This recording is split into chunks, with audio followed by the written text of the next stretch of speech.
What is up, everyone? Welcome back to another episode of Lou Reviews. I am your host, Luis Jimenez. So happy that all of you are here. Speaking of all of you, UFO Cello, Cyberfly, Justin S., Swint McLeod, Brad Berry, Jasper Mars. Let's see here. Dana Shadell. Member Dana Shadell. What's up? Glad you're here. Pat Calabria, thank you for being here. DJ. We'll get to you in a little bit. Pinzaloo. What's shaking, girl? Thanks for being here. And Asynchronicity. You guys. I know, right? This song is so dope. Speaking of the music, yeah, I think it's pretty good. I pick out of the playlist of music that I have available to me to play on the show, which, by the way, I pay for the rights to play this music on the show because I don't want to use free music. You know, just the little production things that I add to the show for you guys to produce the show. So that's why all those wonderful donations are such a great thing, and they help the show. But with that out of the way, guys, welcome to Lou Reviews. Thanks for being here. the destination for critical thinking in the realm of the unexplained. Save those smack likes for the halfway mark of the show. Don't worry, I'll remind you when to do it. Helps the algorithm. But if you haven't subscribed or shared the show or rang the bell, please consider doing any one of those things right now. That would be awesome. And if you want to really support the show, you can donate through Super Chats, Patreon. Links are in the description. All that fun stuff. You guys know how to do it. Thanks for being here. So what are we going to be talking about today? The UFO propaganda tour rolls on. It is still not tracking anywhere near what the 2017 New York Times article was doing. Especially when you step back and compare the both. Like, if this book release had happened 2-3 years ago, it would have been way different. Way different. I think it'd be hidden differently, but I don't know. There's no real way to tell, simply because, well, that's not what happened. We got the book just a month ago, and let me check something out here real quick. Well, anyway, we're going to be talking about, what's being said on that circuit. We're also going to be discussing some of the Thomas Fessler fallout. I've got a bunch of stuff tagged from last week that we just didn't get to, like what happened with the Vetted podcast. And I also spoke to Jason Sands and this morning to Stephen Greenstreet in a space. This is the second time I've had the good fortune of just catching him in a space and being able to ask questions. And I think he's a great resource when it comes to getting clarity and also providing conversation that gives clarity to a room full of believers. They want to hear what's going on with UFOs, and instead they get a dose of reality because of the questions that are being asked. But we'll get into it. And so, yeah, that's what we'll be talking about today. There was one thing here I wanted to touch on real quick, because we had just, it's in a different chat here. Let me switch this over here. Give me a moment, guys. Just looking something up before we open the regular room to the normal shenanigans that we do. Here it is.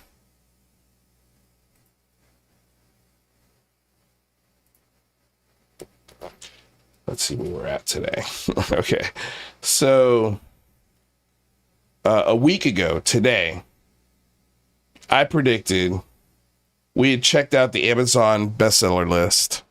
Let's check out our Lou reviews studio here. We did the Amazon bestseller list. And when we went a week ago, the same week that Elizondo releases the book, he peaked at number 6. Which is right here. And currently number 6 is a book called Don't Believe Everything You Think. How apropos.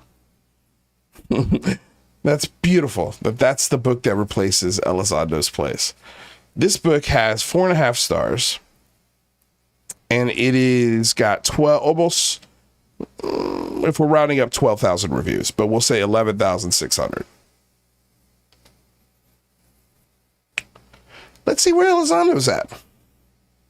All right. Well, so far I'm at 15, 16, 20, 22. That's weird. I don't see imminent. 29, 34.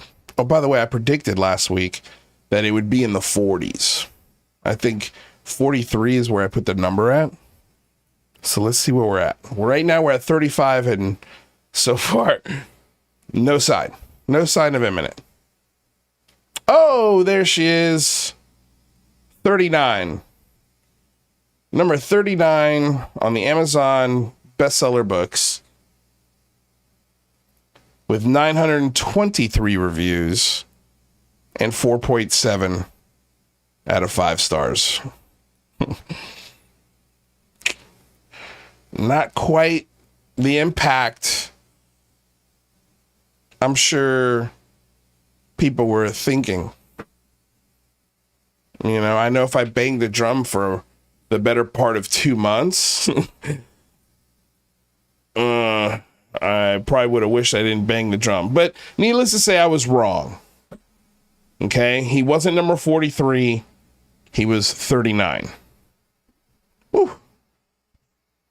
That's pretty close. Oh, number 42. Don't believe everything you think. I think this is on the paperback. Is number 42. That's good. So a book that oh man, it's funny. It's funny, you guys. Like, to me, that's funny. Anyway, just wanted to check in on that. I thought that was relevant. So a few things happened today, last week. We'll see how much of it we'll be able to get to. I know there's a couple of things I definitely want to get to. So here we have the trusty old bookmarks. Let's go back. I guess, you know, we'll just take these. Oh, gosh. Okay, so this was one of the coolest things. You guys know I love sharing stuff like this. Yeah, and I'm not going to share the music. It's just basically some of that very inspirational, like,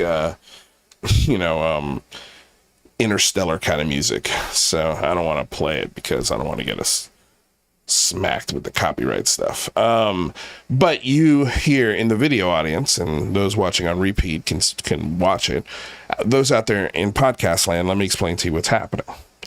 So, sonomial mind sense. If you collapse an underwater bubble with a sound wave, light is produced and nobody knows why. And this is by, come on, I don't know who these people are. And I'm not sure what this means. But this was a video that was shared. It was just really cool. Essentially, like it says, if you collapse an underwater bubble with a sound wave, it produces a light and nobody knows why. And so you see this little bubble that's under a microscopic, lens, and you don't hear any of the sound waves, but you just see the video of it. And this bubble collapses, and when it does collapse because of the pressure of these sound waves, a light pops at the very end of it, and it's really cool. There was a couple cool explanations in the comments section, and let's see here. There was one really cool one. Okay, so a sound wave creates pressure fluctuations in the liquid, causing the bubbles to expand and then collapse violently. The collapse can cause the temperature inside the bubble to rise to extreme levels, leading to an intense emission of light. And to me, that sounds like a pretty damn good explanation as to what we're seeing. Again, there's that music. Let me cut that off. But to me, that was so cool. That was so cool. And even in the comments, there was a pretty good explanation for it. But I'd like to know a little bit more about that. I think that was cool, and I wanted to share that with you guys. Okay, so that was the one cool little thing there. Let's see here. Yeah, we got that. And this was a freeze frame of it, by the way, that this guy caught, which was cool. I mean, that's just very, very cool. This was an interesting moment, and it was posted by Astro Alexandra.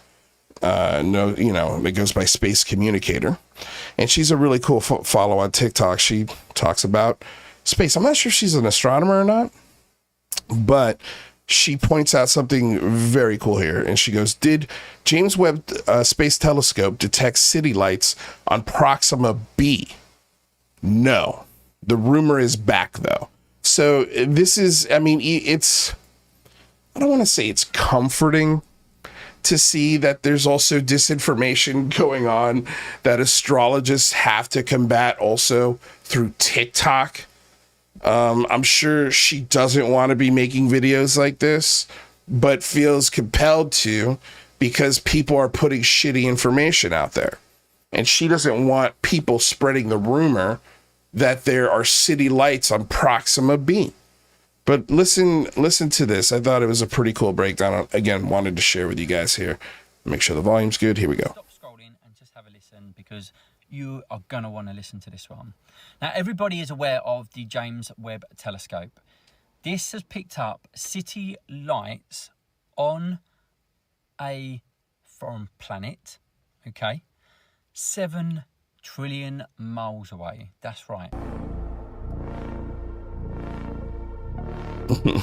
They are talking about a planet called Proxima b, which is one of the closest exoplanets to Earth. It's only 4.2 light years away, which means if we could travel at the speed of light, we could reach there in 4.2 years. This planet is in the habitable zone around its star, and it's about the same size as Earth, so some people are optimistic that it's a good place to look for extraterrestrial life. But nobody has discovered any evidence of life there yet. So here it is. This is where the rumor comes from. This is a study from 2021 that says that if Proxima b had city lights similar to those on Earth, JWST might be powerful enough to detect them. But it hasn't. This study was written before JWST even launched. And here are what some JWST images of exoplanets that are further away look like. JWST's capabilities and data and images are so cool and worthy of making headlines, but it dilutes it and creates mistrust in science when people present misinformation as fact. Here is a very cool real image just released by JWST.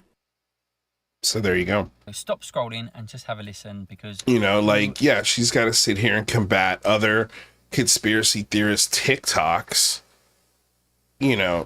just to set what the telescope can actually do. So when you guys ask yourself, well, what do you talk about UFOs, man, if you don't like them? If you think it's all bullshit, why do you talk about it? Because there's got to be somebody out there to counter the crazy, counter the unproductive, counter the irrational, counter the belief. I don't mind doing it, because I've already done enough damage for the other side of it. Might as well even things out. I know you guys don't like that, but what are you gonna do? What are you going to do? Okay, so let's see how far we're going to go back. What is next? This was funny, but okay, I think too far. Let's just go here. So everybody's sharing this, a couple of clips from this Gadi Schwartz interview with Lou Elizondo, and Professor Brian Keating shared this. Physicist is, quote, remote viewing related to quantum entanglement. And so then shares this clip. These psychic abilities, I guess for a lack of a better word there, and some of our trained soldiers, including you, were also are possibly using them. Is that correct? Yeah, I mean, let's face it. Even today in law enforcement, I know it sounds kind of kooky, but psychics have been used to a great deal of success. I think the rub here is that when people say, psychic espionage and whatnot, they think of the woo factor. But in reality, a lot of scientists now believe that capability is really part of the human consciousness, the brain aspect, which is maybe tied to quantum mechanics and frankly, quantum entanglement. So we may not be talking about really anything science fiction, but really just advanced science fact. Psychic ability. Again, I wish Gadi had actually read the quote from the book where he describes him and other psychic super soldiers concentrating and focusing their psychic abilities on a prisoner in Guantanamo Bay. That prisoner then later reported being terrorized by 5 angels, and there were 5 men in that group. And so, therefore, the two must be connected. I don't know, man. It is kooky because it is kooky. I can't name one famous psychic cop. Can you? I don't know of any psychic cop on any police force anywhere that is known for solving crimes that are unsolvable with their psychic powers. I know of TV shows. I've seen reenactments on TV. But if these psychic cops were so successful, why doesn't every police station on the planet, but let's just forget about the rest of the planet, let's just focus here, the United States. Why doesn't every police force have a psychic criminal investigative department if it's so successful?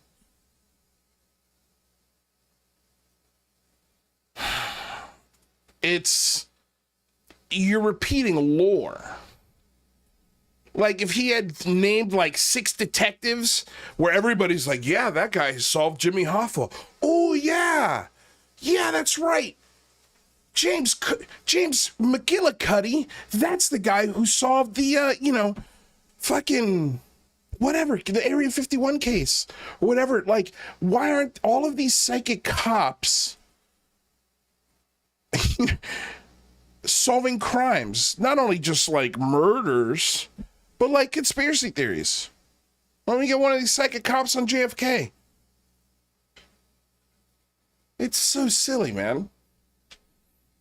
Gaddy, you could have done better. I think you should have held his feet to the fire, and you could have done it with the text of the book. Like, what did you mean by this? And by the way, I checked into the czar of torture, because according to Lou Elizondo, he was labeled a czar of torture in open court. Did Gaddy look into that?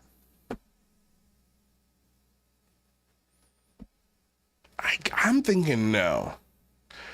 I know I tweeted at him, and I know he's definitely seen my tweets in the past. And I asked him to ask about this part. And I think this was his soft way of asking. And the answer that he got was incredibly soft as well. It really was. Like, haven't you ever seen on TV? Fox, 8 p.m. on Tuesday nights. Psych. Starring Lou Elizondo as mind detective. Like, what are we doing, man? Like, you know better, Gaddy. I don't know why the mainstream media is so terrible.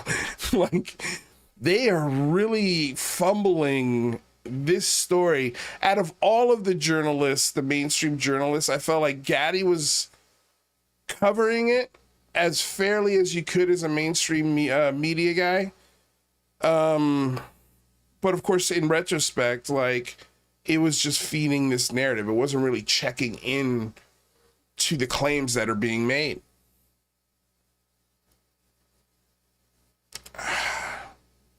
Yeah, it's disappointing. Okay, so I'll get that in a little bit. Yeah, this one we just watched. Bookmarked it twice. So do we get in Jason Sands? Well, let's listen to what he had to say with Taras Coulthart. Let's talk about this clip. Look what happened to poor Dave. Because this is a shorter clip. The Jason Sands and the Green Street stuff is a little longer. Gorham donated $5 through Super Chat. Dude, thank you. Do you think the entire UAP story arc is too convoluted for mainstream to ever call it out? I think it's very difficult to understand the difference between OSAP and AATIP. I genuinely do. It took journalist Stephen Greenstreet 2 years to really figure out something's not right here. And then it took him another 3 or 4 years to lay out all of it. It is incredibly confusing. So confusing that it confused lawmakers. It confused people like me. It's confused scientists and people within the Department of Defense. Like, this lore is really strong. And it's really strong because OSAP has some actual roots in government contracts and wasted spending, whereas AATIP has none of those same kinds of roots.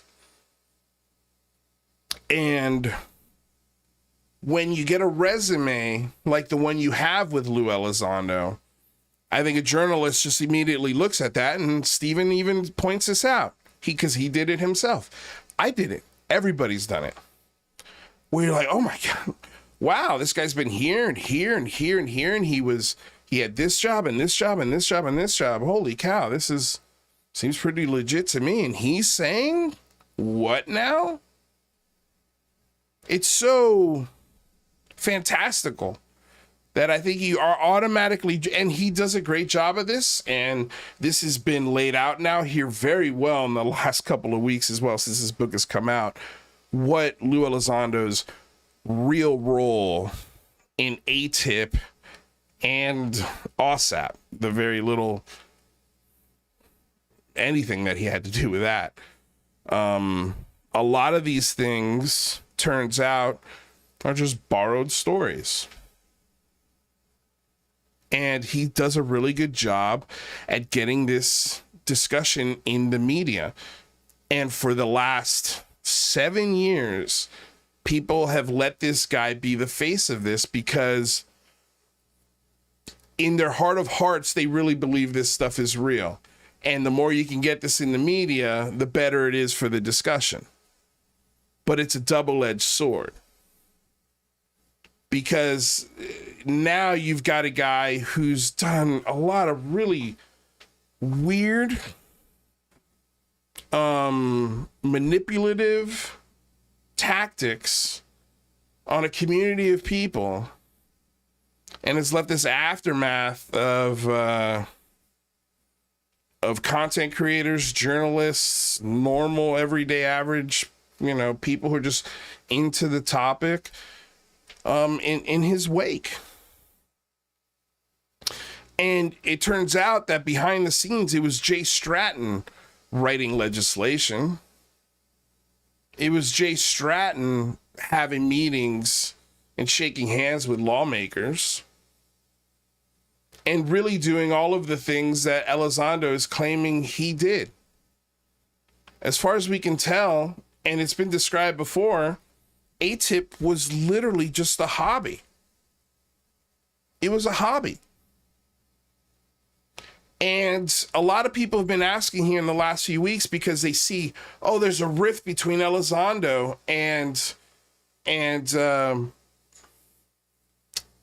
Jay Stratton here.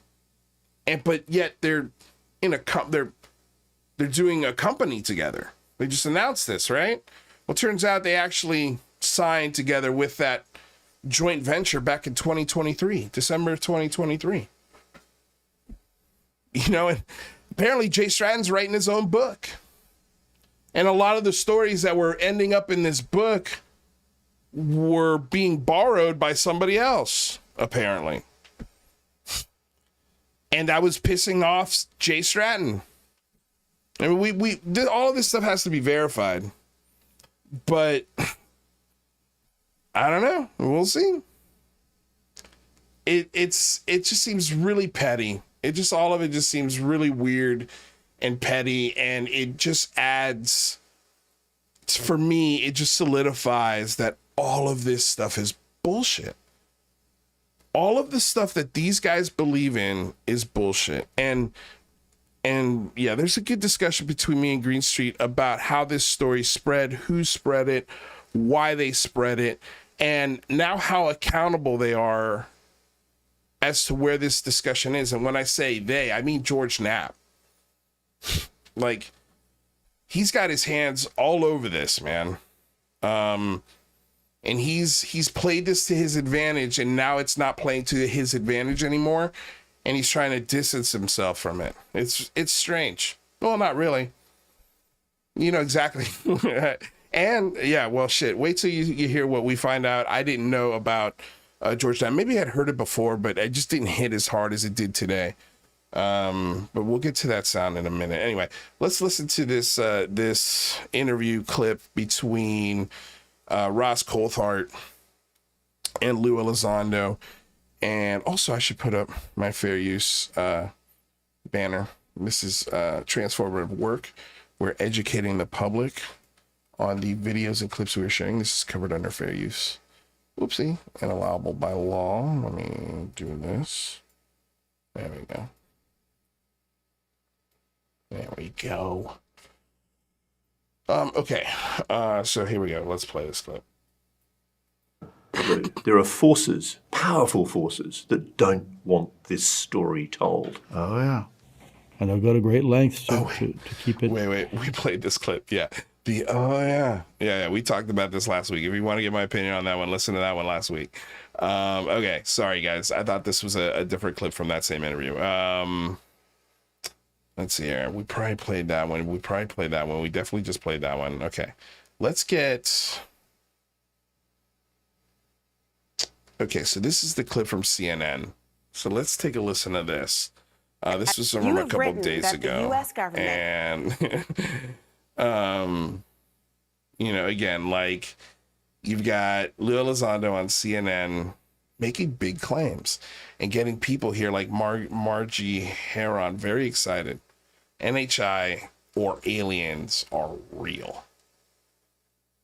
Hashtag UFO Twitter. And this is the clip. You have written that the U.S. government has been operating a decades-long, I got to read this, crash retrieval program for these UAP, that biological remains of non-human origin have been found. Are you telling me that aliens are real? Well, what I'm saying, Laura, first of all, thank you very much for having me on your show. What I'm saying is that we have something that is made by non-humans. So whatever that means, right? We're talking about...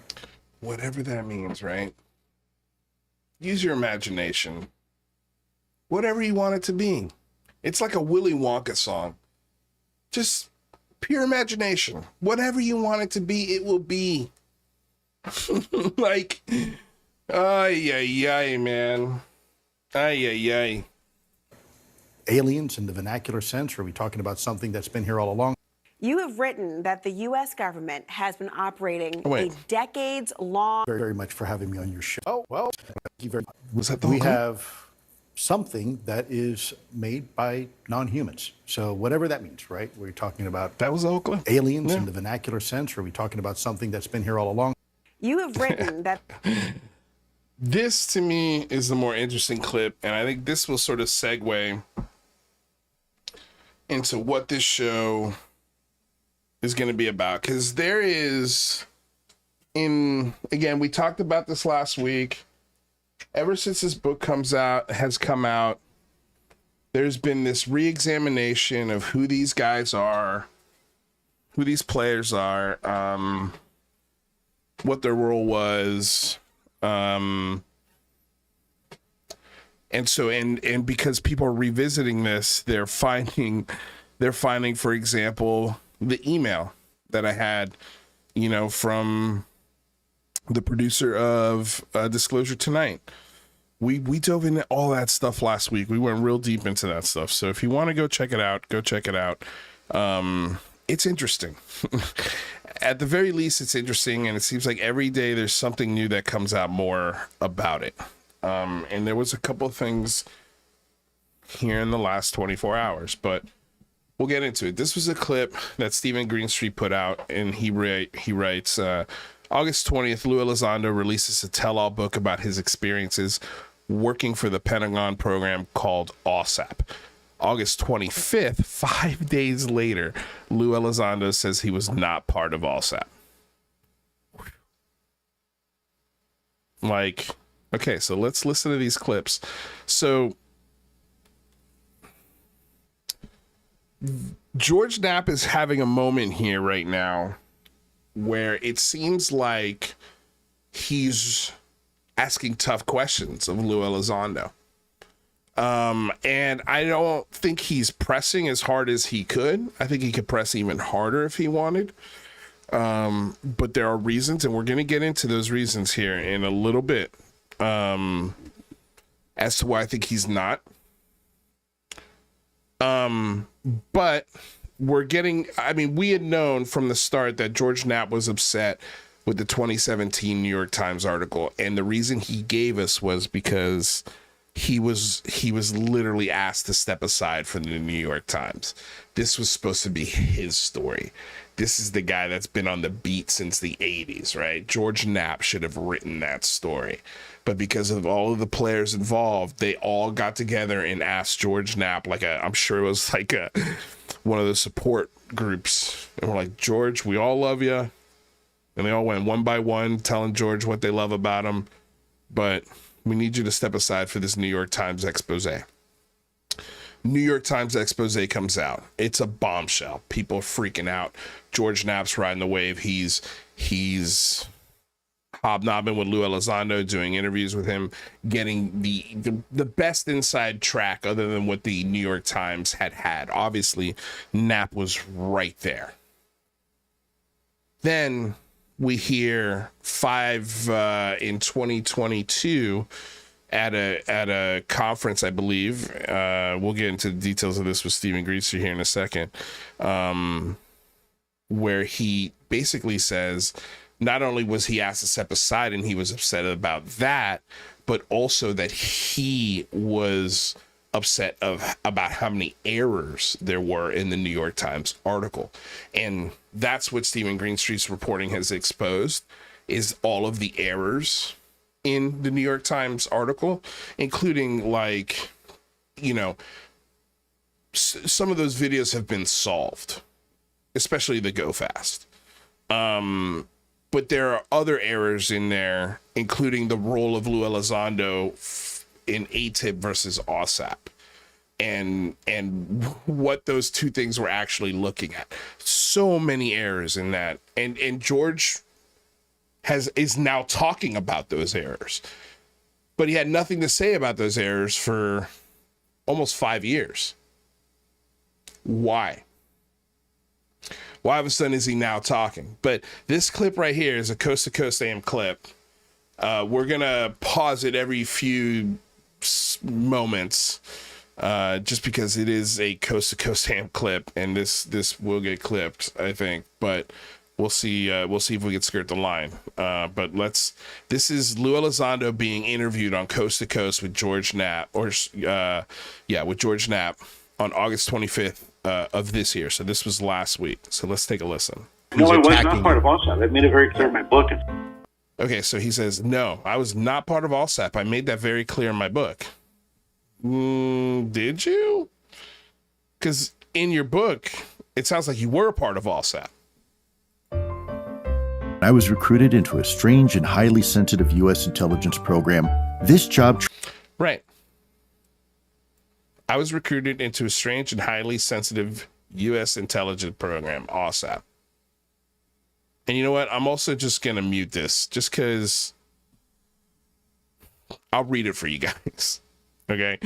So here you've got one. No, I was not part of AATIP. And then in his book says I was recruited into a highly sensitive U.S. intelligence program.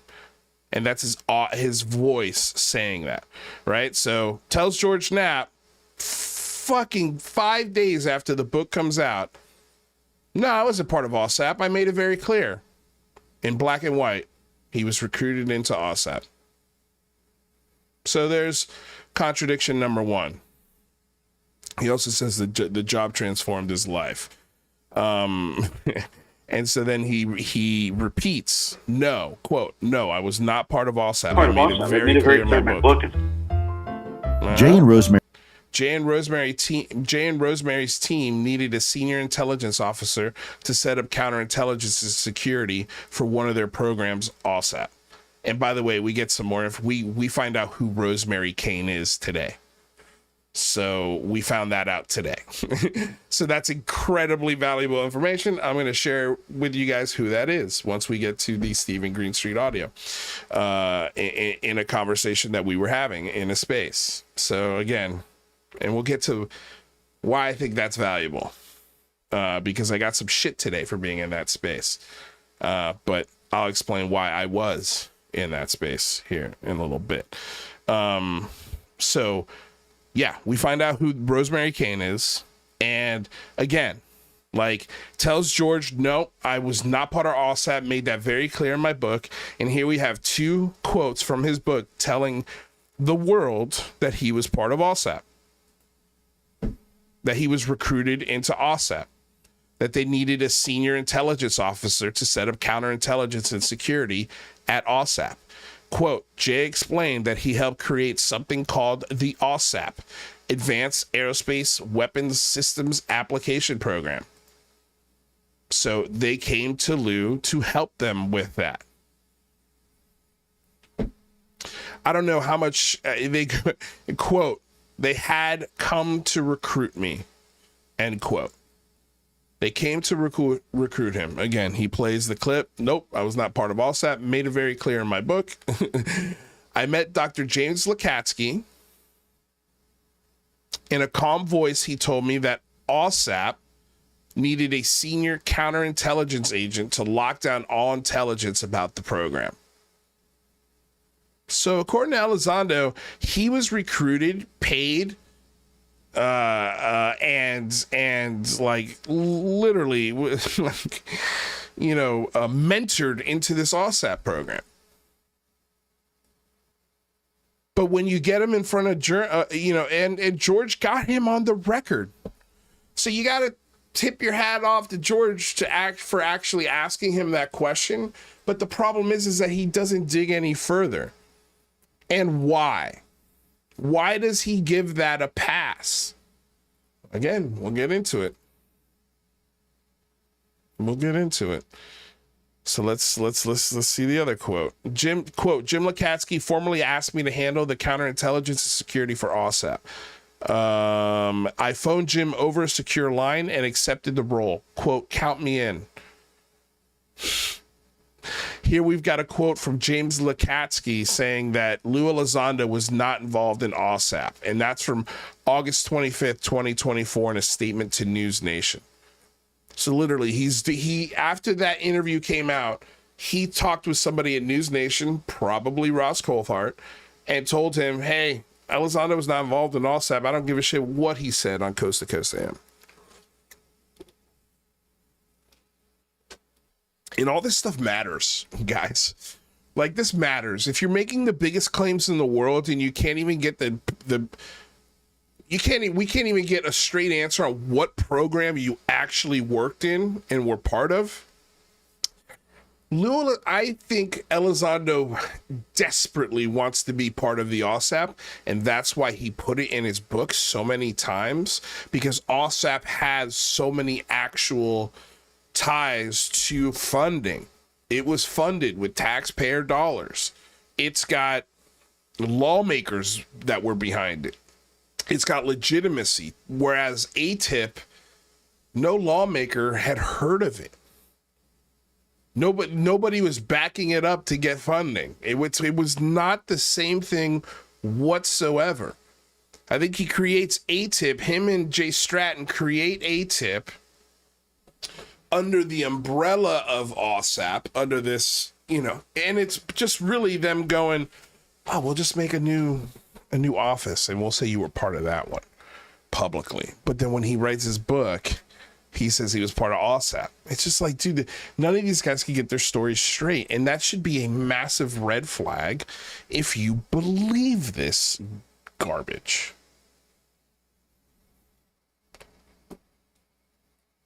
So the next quote we have here,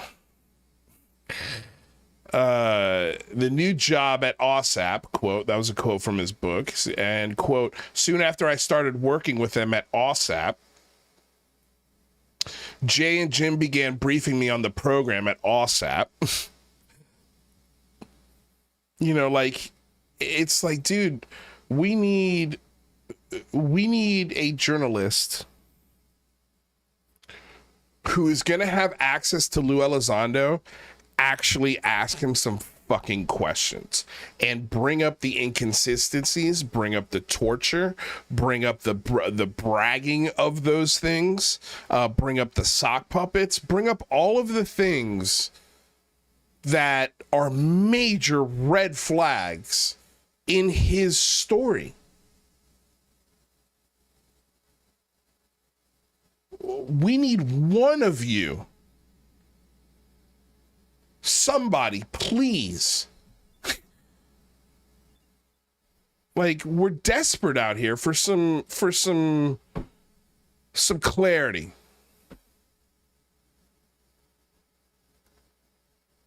It's infuriating. I don't want to play this because it's just the audio is so weird. They use AI audio to create other people's voices. It's really strange. Okay, let's see. Where else can we go here? This was interesting. I don't know if you guys saw this. But this was this happened over the weekend. And it says opening scene to every space horror film. Boeing Starliner crew reports mysterious sonar-like noises in their spacecraft. So these astronauts that are stuck in space for I think the next 8 months, which is crazy. I think they were only supposed to be up there for a week.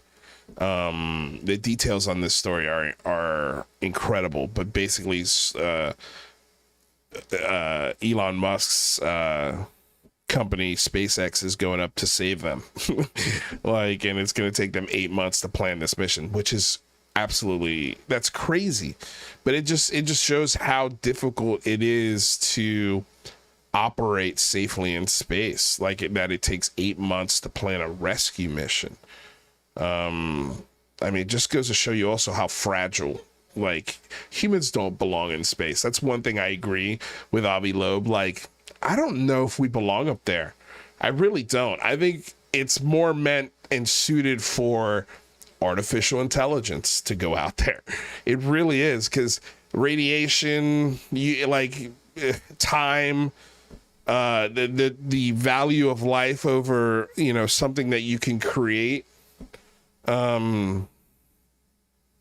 Just space. It's not like the ocean, where you could just come back up and, I don't know, man. It's just everything in space is trying to kill you without the aliens. I just saw something the other day. If a grain of sand was capable of going at a speed of light through the planet Earth, it would destroy it.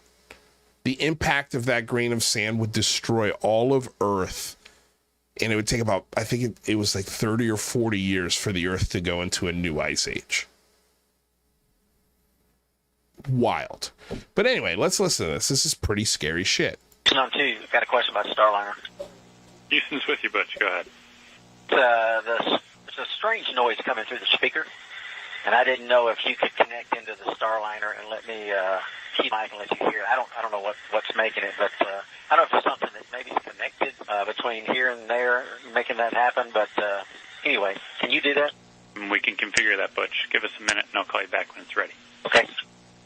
Station Houston on 2. We're configured for audio via hardline and CST. If you want to give us a call. Okay, I'm in Starliner, and how do you read? 5x5. How many? Yes, ma'am. Okay, I'm gonna keep the mic up next to the speaker. Copy. Hear that? At negative, Butch, we did not hear anything. That. All right, Butch, that one came through. It was kind of like a pulsing noise, almost like a sonar ping. Yeah, I'll do it one more time, and I'll let y'all scratch your heads and see if you can figure out what's going on. Here we go.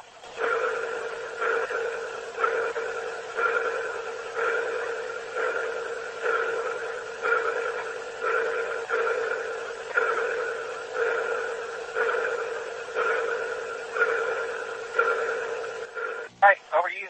Tell us if you figure it out. Yep, good recording. Thanks, Butch. We will pass it on to the team and let you know what we find. And Butch, just to make sure I'm on the same page, this is emanating from the speaker in Starliner. You don't notice anything else, any other noises, any other weird configs in there? Okay, thank you. Yep, that last part I couldn't hear. So sorry about that. But yeah, pretty cool. The good news is it doesn't. Well, I mean, not like these administrators either at NASA or at Boeing are they're usually very calm when in communication like this. So, you know, the fact that they've got calm voices is, I think, pretty standard. No matter what the information is, they're going to try and keep as calm as possible. But with that said, it is a good sign that no one seems to be incredibly worried about it. But it is strange. And I don't think there's been a good explanation provided yet as to what that might be. I'm sure they'll figure it out. Sometimes it takes years to figure stuff like that out. You know, I'm sure once they get this this capsule's probably not going to make it back down. If I had to take a guess, this capsule's probably going to end up burning in the atmosphere, or they're going to drop it in the ocean somewhere, if it can even do that. But I bet if they could get it back, they would probably figure out what that noise was, but who knows? Maybe they never will. But it was very cool because there was a couple of one meme that was made was from Cosmic Judas, which was really funny, which basically was the meme from Contact and Jodie Foster. It was really cool. And so speaking of also just weird, terrifying cosmic noises, this was shared by I'm Not Here, This Isn't Happening, our buddy Pip, who says, okay, so black holes sound as terrifying as you think they would. And listen to this. This is the sound of a black hole recorded by NASA's Chandra X-ray Observatory.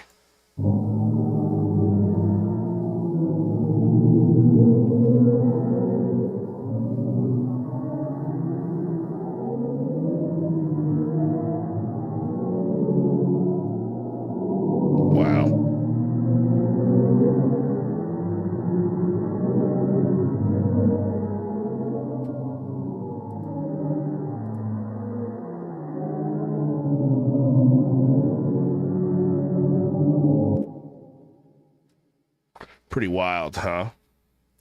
It kind of reminded me, guys, I saw Alien Romulus over the weekend, and holy shit, it was really good. I highly recommend you go check it out in the movie theater. It's a movie theater movie, worth every penny to go watch in the movie theater. I would go to an Alamo. I bet Alamo has a great experience if you went to an Alamo theater. Not the biggest screens at least at the Alamo here in LA, but it's always a great experience. But the movie was so damn good, and the soundtrack harks back to 2001: Space Odyssey. That just terrifying build of music and just tension through music. I could see maybe one day a composer taking a sample of an actual black hole and using it to build a crescendo or something like that in an opening scene of a film. But yeah, I love sharing these things with you guys because the universe is a very strange and wonderful place.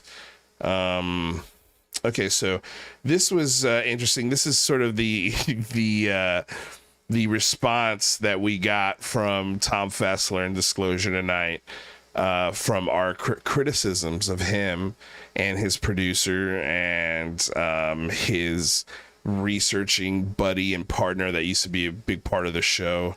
His name is LM. Turns out his name is Lee. So let's listen to this clip because it's pretty funny to listen to Thomas Fessler get upset. Again, this is fair use. We're educating the public and critiquing the videos that we are sharing. This is covered under fair use and allowable by law. So let's watch this. There are a bunch of disinformation agents out there by the name of Chupacabra, by the name of Red Panda Koala, believe it or not, even by the name of LM. Okay. Yeah, so it looks like this has been edited a little bit, which is funny. And yeah. Okay, that's interesting. Okay. It used to be someone who was associated with the show by the name of LM. I am very liberal with titles, meaning if someone wants to say they're helping out in some respect, I'll call them a producer. So if somebody's helping out in some kind of respect, you'll call him a producer. Dude, he makes some of the sketchiest faces in all of the planet. Forget about ufology. Just the planet. This is one of them. The saying for Friday, fuck around and find out. Jennifer Elizondo. So that's Mike Disclosure, apparently a former cop, telling people on the show, fuck around and find out, talking about me and the other people who are asking questions of the former producers of this show. In the behaviors of not only LM and Thomas Fessler and Gary and that guy Mike Disclosure. It's we're learning and again we did deep dive this stuff last week, so if you want to learn about it, check out last week's show because we go deep into it. Thomas, I'm watching your show. You know, I'm talking about RPK, Tupa. We're talking about LM, who used to be a part of the show. Clearly, we're dealing with people who are psychologically damaged. Clearly. No, it's great when he says that, not speaking from any sort of professionalism or degree or anything. Just, yeah. This is always his response when one of his producers, by the way, quits his show. Because when Gary wrote me the email laying out all the stuff that this guy was doing behind the scenes with Elizondo and his buddies, the response to that was, Gary is schizophrenic and he has mental issues. And he wasn't in a good place when he wrote that email. Therefore, the email doesn't count. I don't know. I don't know what that means. I certainly hope that Lee reaches out and gets a mental health professional to help him deal with the situation. It's like they're having some sort of a mental health crisis, but... That's the move. Mental health crisis. Mental health crisis. Maybe, that's the thing they always say. One of the things... This is really, really classy. As Lou had said at that time, was that the bigger you get, the more of a target you become. These people are going after Lou Elizondo. They're going after anyone credible. So am I surprised they're coming at me again? No. Small amount that I've heard spewing out of his mouth, every single thing that he said has been a lie. Every single thing. I'm not responsible for LM's behavior or wild allegations or anything he's... So this is Sawan reading a statement that he wrote. Whatever. It doesn't even matter with this guy. I could give a shit about that guy. Also, I don't want to play any of his whatever. I know there's a moment in here where this guy, oh, there it is, where he talks about me. They'll find out the hard way. And I will never accept bullying. So you know who I heard repeating that line today, Mike? Who was that, Thomas? Lou fucking Buffet. Inside Mom's basement. Yep, that's his insult here for me, is he loves to call me Lou Buffet. That's his fat shaming joke. And here he's got a book cover called Inside Mom's Basement, Hunt for a Real Job, Incompetent. Inside Mom's Basement. I mean, dude, your guys' insults fucking suck, dude. Let's update them. Let's update the insults.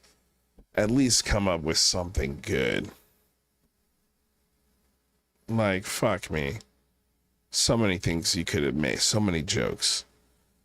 You know, inside a Twinkie's warm center. The hunt for, meaning. There's so many things you could have said. So many, like, if you want, especially if you want to make like a fat joke at the same time, or an unemployment joke or whatever. These guys are such idiots. But, he doesn't want to bully anybody. And, yeah. Hey, Inside Mom's Basement, Hunt for a Real Job, Incompetent. By Lou Angeles. Oh, wait a minute. I didn't know Lou had a book out there, too. How about that? I want to thank King Milkfart for this one. And Oh. The guy who said he's not buddies with Thomas Fessler is sending him pictures, memes of me. It's adorable. I will never accept bullying. I want to thank King Milkfart for this one. And we're not trying to... Yeah.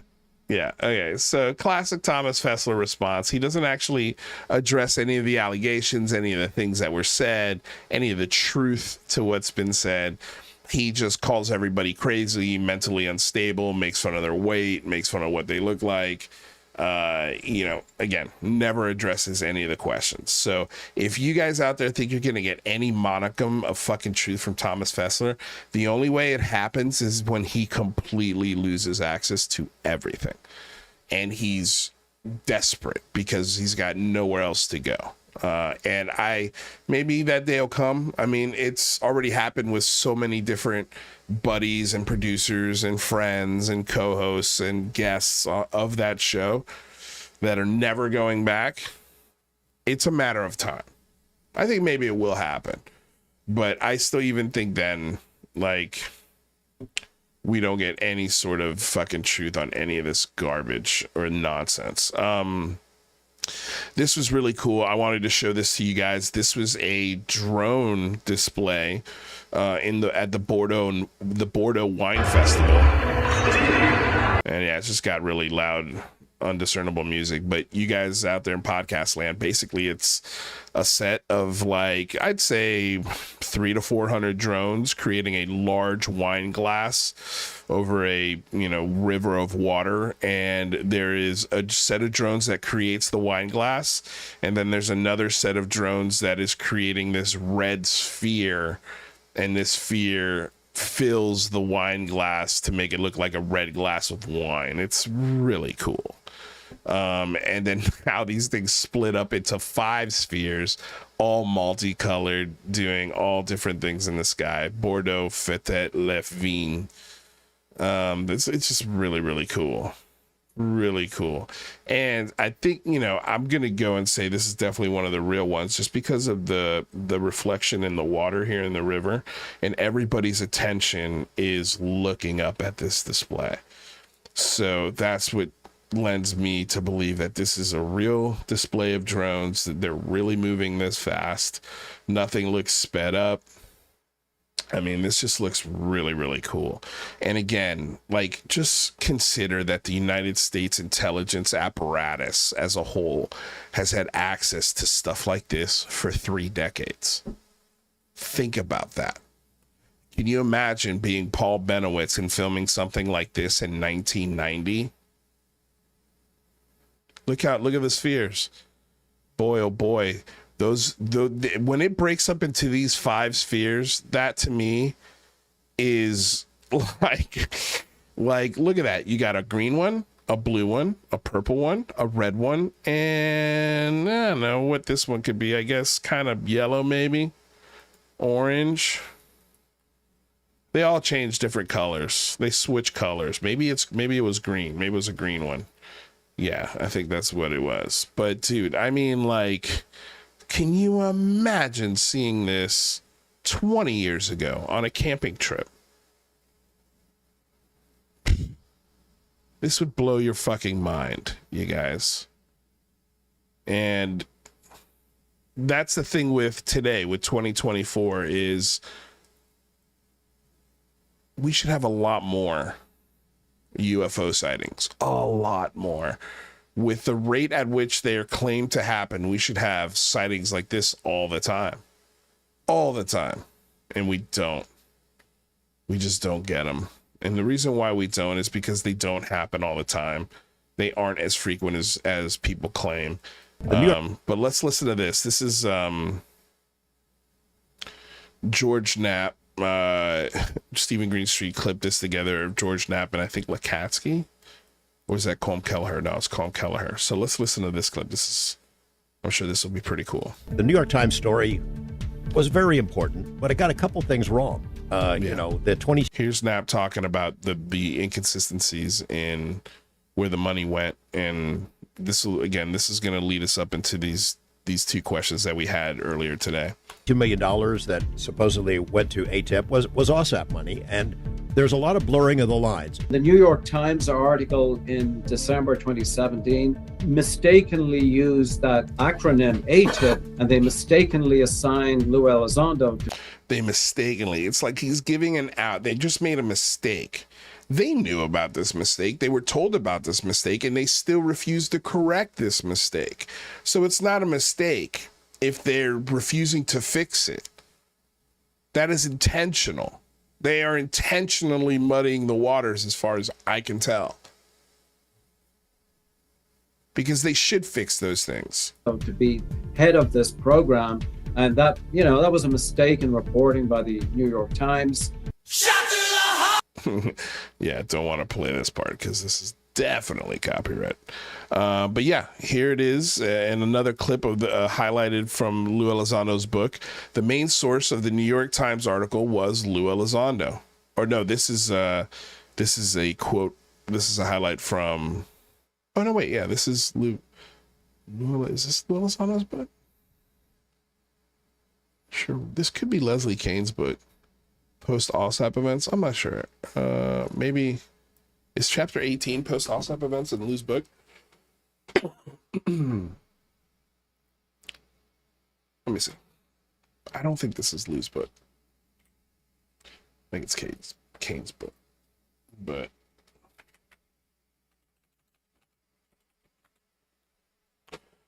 I will find out.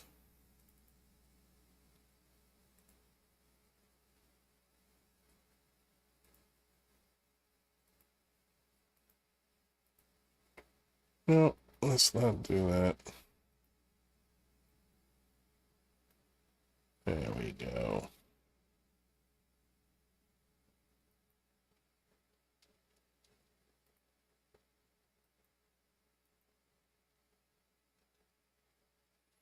What chapter did it say it was?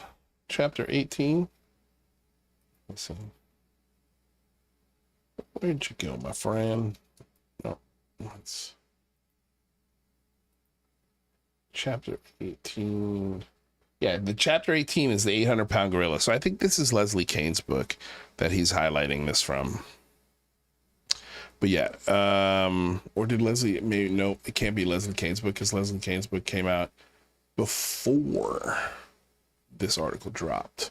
But anyway, it's highlighted here. The main source of the New York Times article was Leslie Kane. It's from a book with chapter 18 called Post AATIP Events. Does anybody know which book this is? In the chat, if you do, throw it in all caps. I'd love to see it. And by the way, we're halfway through the show. If you haven't thrown a like on the show yet and you're still watching, please do me the solid. Smack that like button, everybody. Helps that algorithm big time. Glad that you guys are here. All right, so let us get... Let's see here.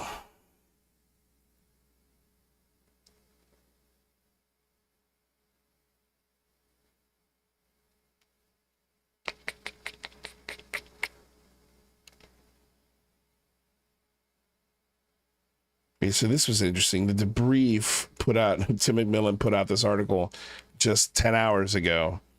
That is titled, "Turns Out Online Trolls Are Just Narcissists Hiding Their Low Self-Esteem Behind a Keyboard," according to a pair of new research studies. So, as you know, Stephen Greenstreet hosted a show called The Basement Office, and everybody's pointing out that this eerily looks very similar to the set of The Basement Office. And he's even wearing a tie and, you know, the shirt and the whole thing. With the hair cut on the side. Like, this is a troll against Stephen Greenstreet, who they think is a troll. And my guess is because I have a feeling Tim McMillan got a lot of questions and is probably still getting questions as to why he didn't reveal his relationship with Jay Stratton and that they were childhood buddies or at least cigar smoking style buddies. That they're family friends. They go back a while. And that probably pissed off Tim McMillan, so he wrote this article with this AI created image of Stephen Greenstreet. Okay, let's get into the audio that I want to get into. The first is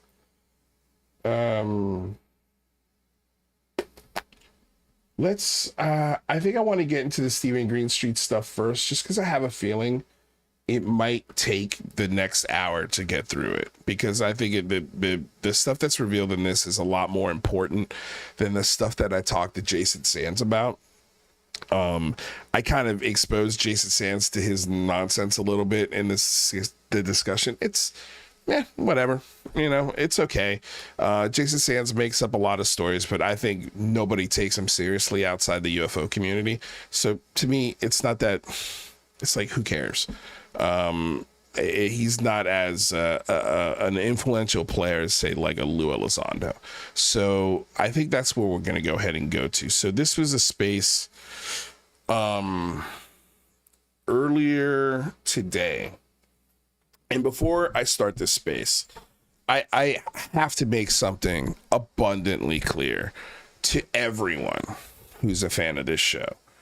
I've made this clear so many times, and I got a lot of shit for being, not a lot of shit, but one person specifically, I was like, really?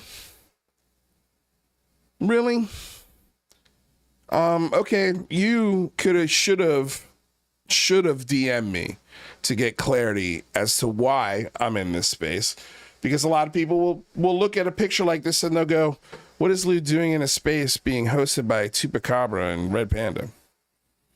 And I've explained on this show, and I think I've shown on this show, that I go into all of your UFO spaces, no matter how extreme they are. Sometimes I do it anonymously. Most times I do it anonymously. Sometimes I do it in person and I'm just there listening, just to hear what's going on. And sometimes I'll be listening and somebody will get into the speaker role that I want to ask questions to. That's happened with Richard Doty. That's happened with Jason Sands. That's happened with LM last week, where we got a ton of new information from the questions that I was asking on the Thomas Fessler show, and what happened with the email and Gary and all of that stuff. And that was another space that was hosted by Red Panda and Tupa. And I know these guys are controversial. I understand it. They're not my friends. I don't hang out with them on the weekend. I don't DM with them often, if at all. I sent Tupa a link to an LM related discussion and a conversation that Thomas had on his show that was relevant to what they were talking about.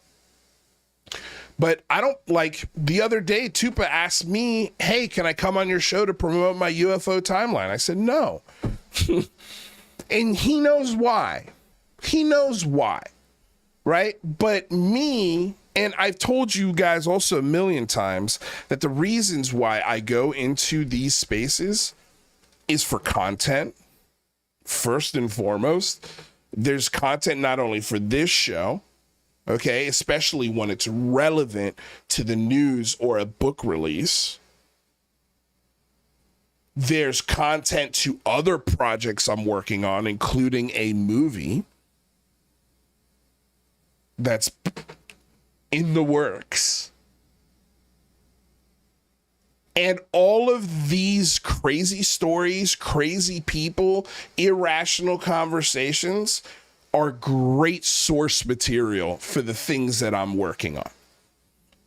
So if I'm in a space and I'm presented with an opportunity to ask questions in it, I'm going to do it every time. And especially in this case, and I hope you'll agree, that the questions that were asked, I think, made a lot of believers go, fuck, what is happening? If not out loud, definitely in their heads. And to me, that's valuable. Any day I could get somebody who's stuck in a cult to question it, even if it's for a second, I'm going to take that opportunity. To sit here and accuse me of endorsing the hosts I'm not a co-host of this space. It's not like I'm hosting a space and they're co-hosting it. I can't control the popularity of Chupacabra. On a Twitter aspect, he's got 10 times, not 10 times, but he's got more than twice the influence than I have. I've got 7,000 followers on Twitter, I think. He's got 17,000. I can't, I'm trying not to get emotional over the things I can't control. Sure, should he be holding spaces where people take him seriously? I don't think so. But there are some times in these, it's like a broken clock is right twice a day. And sometimes there are things that these guys report on that, for whatever reason, ex-producers of certain shows like talking to these guys. But, you know, because they don't judge anybody, man. You know, they're just here to listen to everybody. They love everybody. They don't think anybody's nefarious. I've got my issues with these guys. But again, if I have an opportunity where I'm listening and I'm collecting content, but besides content, I've got an opportunity to, I think, do something constructive, I'm going to take it. So with that said, I think we should listen to this audio, and then you guys can decide. And either way, I'm going to keep doing this. Whether it's Rick Doty, whether it's a new whistleblower, I'm going to go into spaces and I'm going to question people. I'm going to question them. Especially if they have good information. Knows, or she knows. But we have Green Street here. We got to get to the facts. Green Street. What about David's Twitter thread or whatever? Can you confirm? Okay, real quick, Steven, you're on a desktop, which means that you have to mute yourself to talk. There's a new glitch. Dude, Twitter's got to get their shit together. Yes, it's dangerous. That's weird. I know. Dangerous. Yeah, be aware of it, everyone. Jeez, that's weird. Okay. Thanks, Elon Musk. Yeah, so the only reason I piped in was there was like I guess he said something about my interaction at Alien Con with Michelle Stratton, where he tweeted. He also tweeted. I tweeted it out. The screenshot of at Manook or whoever this guy is, saying that. Well, he's claiming that I assaulted Michelle Stratton at. Well, he doesn't say at Alien Con, but that's what it's in reference to. And I was like, wait, what? What are you talking about? And Michelle, like in her own words, you know, I posted how she actually refers to that interaction, and it's nowhere close to the way Manook was describing it as.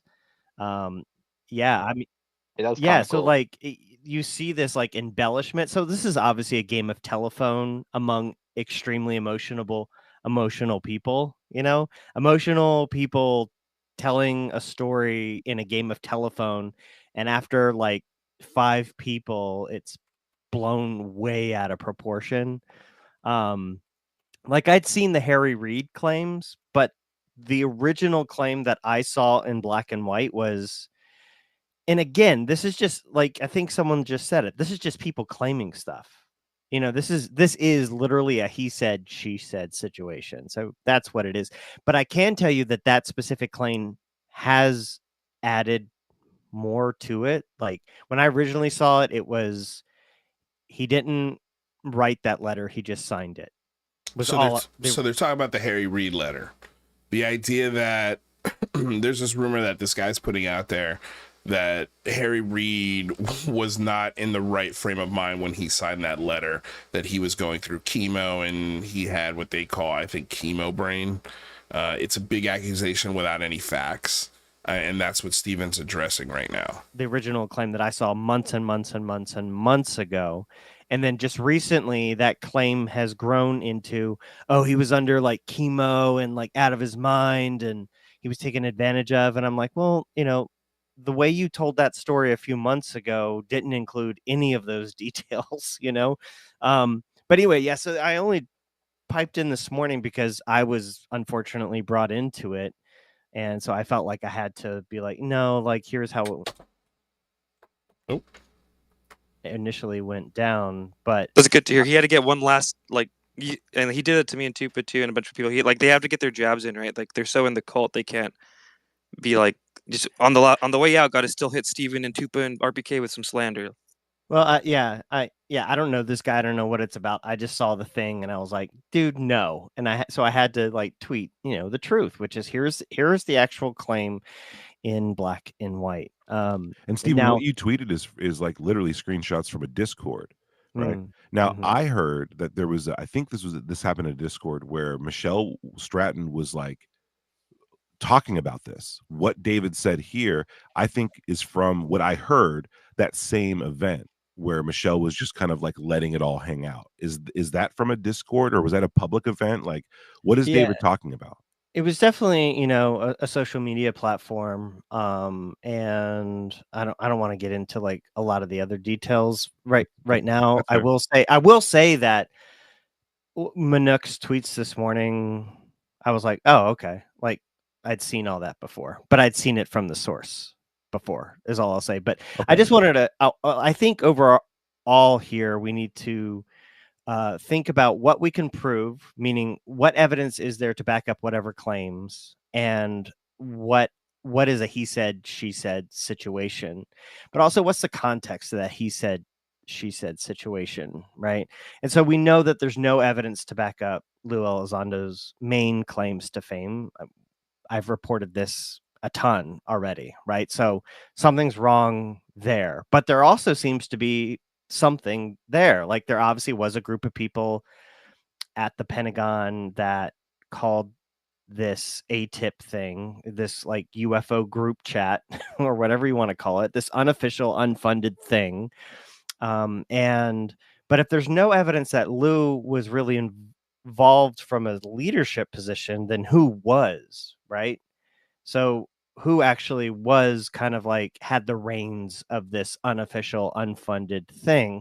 And it's looking more and more like Jay Stratton was the guy.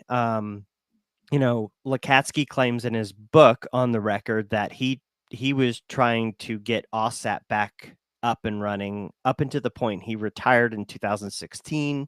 Lakatsky says on the record, Lou really didn't start taking any reins until he retired in 2016. That would mean that Lou really wasn't kind of quote on charge of anything or taking the reins of anything until basically a year before he resigned in 2017. Now I'm looking at a document right now that I hope to report on. This is an actual government document that I'm looking at. And I like stuff like this because here it is. It's black and white. It's real, right? And it kind of lists in order a priority of who this potential AATIP team was, this unfunded group. And I'm looking at 1, 2, 3, 4, 5, 6, 7 names. Lou is second to last. I will say Lakatsky's at the top, followed by Jay Stratton. Lakatsky and Stratton are number 1 and 2. Lou is basically the second to last name. Now, what this tells me, what this government document tells me, is that Lakatsky and Stratton were the spearheaders here. They're at the top. They're listed at the top of this effort. And so this is black and white evidence to me that Stratton seemed to have more of a senior leadership role running this unofficial military effort at the Pentagon. And what's crazy to me is, this reality as it is, Stratton being in charge for years of this and trying to get things done behind the scenes. If you went up to CNN and said, you guys ever heard of Jay Stratton? I guarantee you'd be hard pressed to find anyone at CNN who knows Jay Stratton's name. You go up to Washington Post. You guys know Jay Stratton? No. Yeah. Do you know Lou Elizondo? Oh, he's that UFO guy, right? You go up to Fox News, even, or Tucker Carlson, who's like a huge into this. Hey, you ever heard of Jay Stratton? I would guarantee you no one knows who Jay Stratton is. And that, in my opinion, is messed up, because if you're going to report on this, if you're going to report accurately on this, You need to know who the players are and what's going down behind the scenes. And everyone knows who Lou Elizondo is. And that's probably just something that was, I think there's a nugget of truth to Elizondo's book where he talks about the war plan he and Jay had, where, you know, Jay and Lou were like, okay, Lou, you go public and you make some noise. And then from behind the scenes, Jay Stratton will use that noise to push policy. And it's a good plan. It's like a great plan, right? But that requires, hell am I hearing? Hold on, we got. That's me. Sorry. Yeah. That requires Jay to remain in the shadows. That was me. And remain nameless. Remain nameless. And so no one knows. Don't you think that's how he wanted it, or how he wants it, just by the nature of what they're doing? Yeah. Like, that's why, to me, I feel like that's why Jay Stratton is gonna have the microscope put on him when he's ready to drop his books, whenever that is. So you're gonna hear a bunch of shit about this dude too. Yeah. Just wait. Yeah. Well, yeah. I mean, I've reported a bunch of stuff about Stratton and that, but I said it before. I'll say it again. In just basic terms of UFO disclosure, if you're a UFO believer, Jay Stratton is a unsung hero. He is that guy got screwed in many ways. Like, to see, let's just assume, for example, that a fraction of what is being claimed is true. Some of it's backed up by on-record statements that his life, Stratton's life story, his efforts are being appropriated on CNN and being appropriated, in the Daily Mail, and being appropriated on Joe Rogan. It must be extremely frustrating to be Jay Stratton, to know you worked your ass off for years for a quote unquote cause, and then to see someone else appropriating that, on massive media scale. That's got to be frustrating, but why is he starting a fucking business with him then? Yeah, right. That's such a good question. You mean the quantum? Right. So this is where I chime in here. This is my question here that I start asking him when it comes to the relationships between Jay Stratton and Lou Elizondo.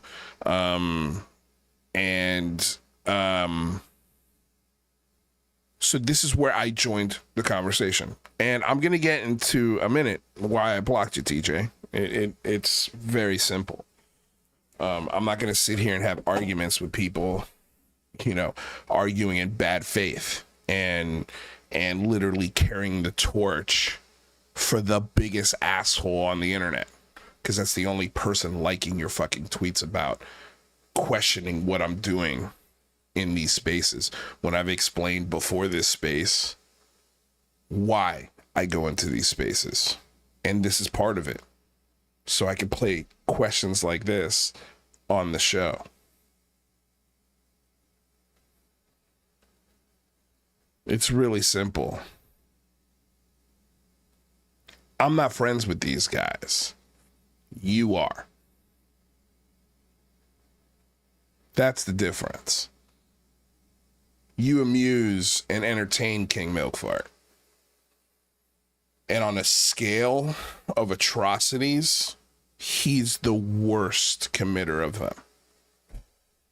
So for you to sit here and fucking lecture me about what I'm doing in my time listening to journalists talk about this and have opportunities to ask them questions, I don't care who's hosting the space. Just because I'm in there asking questions is not my endorsement of the people. Again, if they were my co-hosts, if I was promoting them on this show, then I could see the hypocrisy in that. Totally understand that. But that's not what you're doing. You're making a whole bunch of fucking noise in hopes that will drum up some kind of coalition against my show. Like, what exactly are you trying to do with those fucking tweets that you put out today, TJ? Go kick rocks, dude. I'm not going to play this game. I've played this game with many people online. It's why nobody's my friend online. That's why I don't consider these interactions with people, because I know if I say the wrong thing, or if I am seen with the wrong person, you're gonna fucking turn on me like that. Do you really think I care about that? Do you really think I care that you don't like my show anymore? I don't. And I shouldn't have to explain myself to you. But because there was some kind of modicum of respect to start this exchange, I've been ignoring you for the last few weeks because I've seen the friendships that you've made. I've seen the side that you've chosen. I see it. So I just ignore you. If you want to watch the show, cool. But now you're trying to call me out on some bullshit that is exactly that, bullshit. You've got nothing to stand on. You're trying to make this philosophical argument that has no legs. And you got one of my other friends to jump on me too. But we squashed that one real quick. Once they understood what I was doing. That's why you got blocked. Little asshole. Like some frontier fuck thing. you. Yeah, like what the fuck? If, Yeah. if they're having this rift behind the scenes, and his wife's talking shit, and he's talking shit, and Lou's talking shit, and they're all doing it through these third-party things, why in the fuck are they announcing a business venture together? So from what I know, just, you know, because I take a lot of notes, I keep timelines. I like to look at things chronologically, so it adds context. So for context, that specific company, Quantum Frontier, was 2023. So that was sometime at the end of 2023 was when that company was created, right? Right. So we find out that more than a year ago, almost a year ago, 8 or 9 months ago, 10 months ago, whatever it is, they created that company when they were on good terms. So now that starts to make sense as to why we're hearing about it now, possibly. And I think the reason why maybe we're hearing about it now is to put the illusion out there that everything's fine. Don't worry. Look, we're in a company. We share an LLC. We're buddies. Don't worry about it, guys. Everything's fine. Nothing to look at here. When really, there are things that are popping. And one of these things was this guy that they're talking about that blocked me. I don't even know who this guy is. This guy that was making claims about Jay Stratton's wife and how upset they are with Lou Elizondo and what he tried to do with the book, and how there were like allegations thrown about lawsuits, like possible lawsuits against Elizondo from Stratton because of the stories that he was borrowing to put in his book. And if that he didn't change his book, that Jay Stratton's book would become a book about tearing down everything that Elizondo had just built up. There's all sorts of rumors flying around. And we don't know what's true yet, and that's what Green Street was quelling sort of at the start of this conversation. And he's just like, let's just go with what we know, and here's what we know. You know, and this company was started almost a year ago, and that since then that, yes, this relationship has been strained quite a bit. But let's listen to what else he has to say.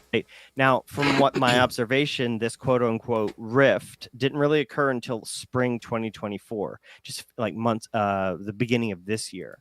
So it seems like something happened after the formation of that company. As far as I know, Lou's no longer involved. What was the date on that again?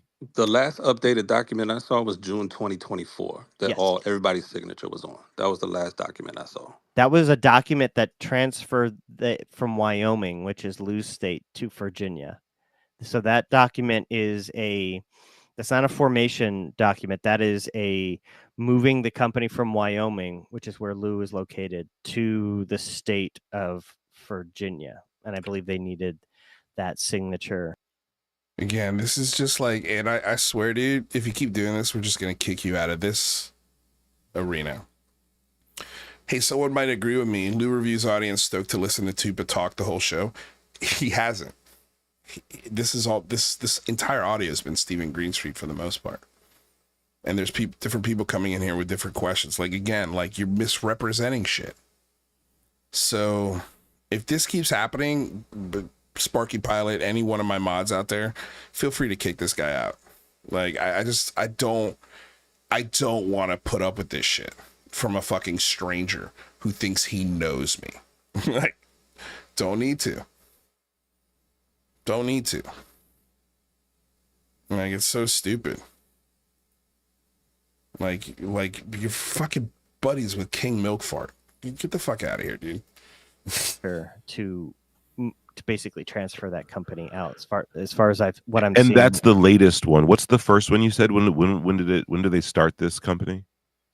I believe the LLC was approved in December 2024 is when like the company was stamped by the state of Wyoming. You mean 23, right? 2023. I'm sorry. Yeah, 2023 is when the paperwork was like approved.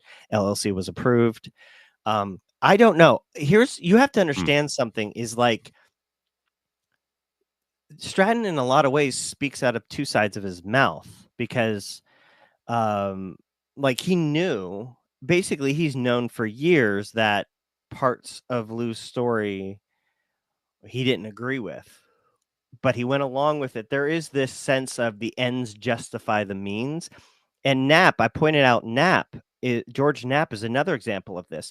He says on the record in public, he says, I knew before the New York Times story came out I knew about OSAP, I knew about Lakatsky, I knew what the real story was.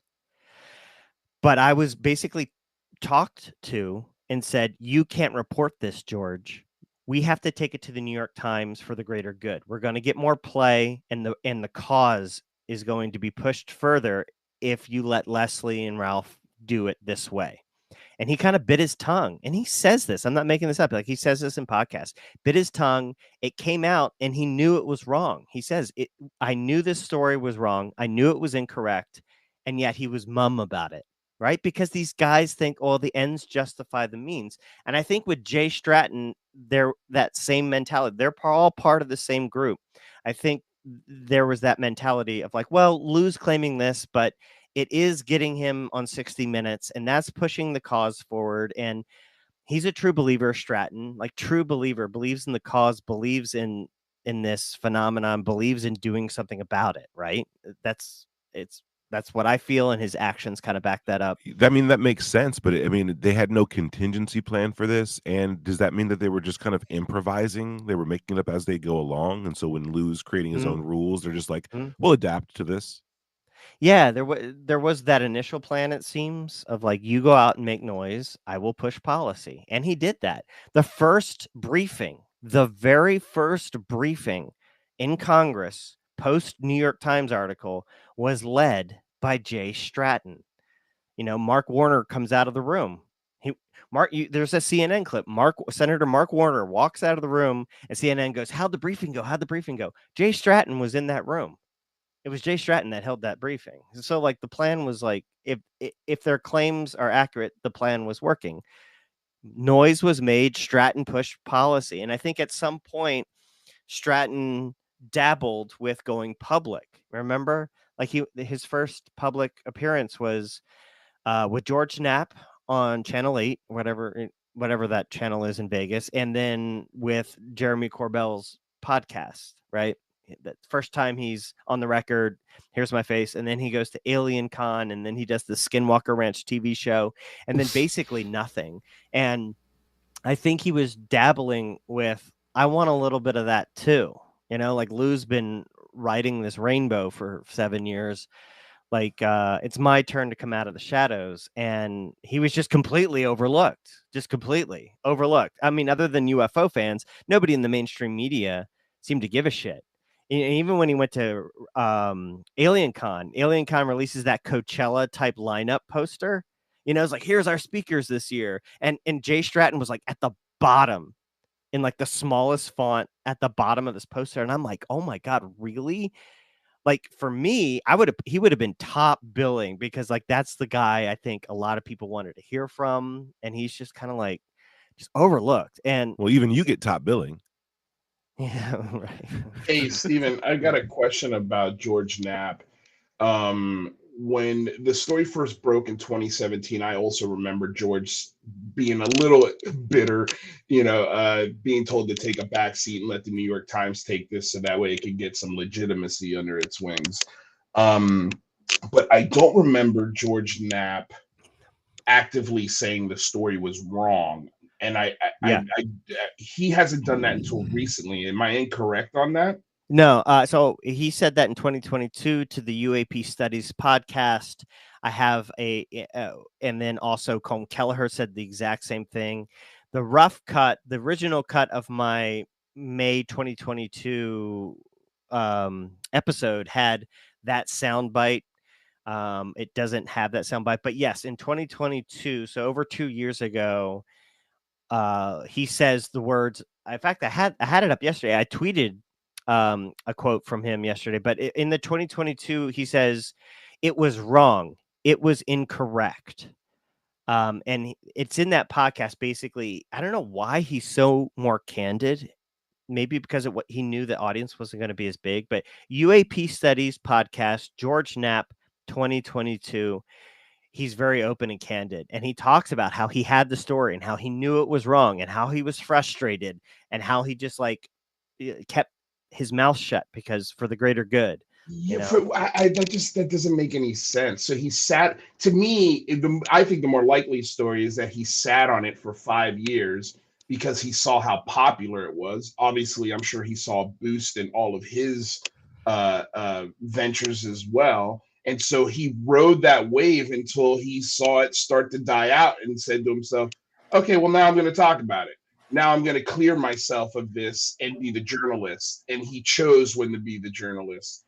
Well, he eventually was like, you know what? Enough's enough. I need to start telling it how it is, maybe, and I think Stratton potentially hit that point also, but you also understand context. Knapp goes back with Bigelow to the 90s. Listen to this.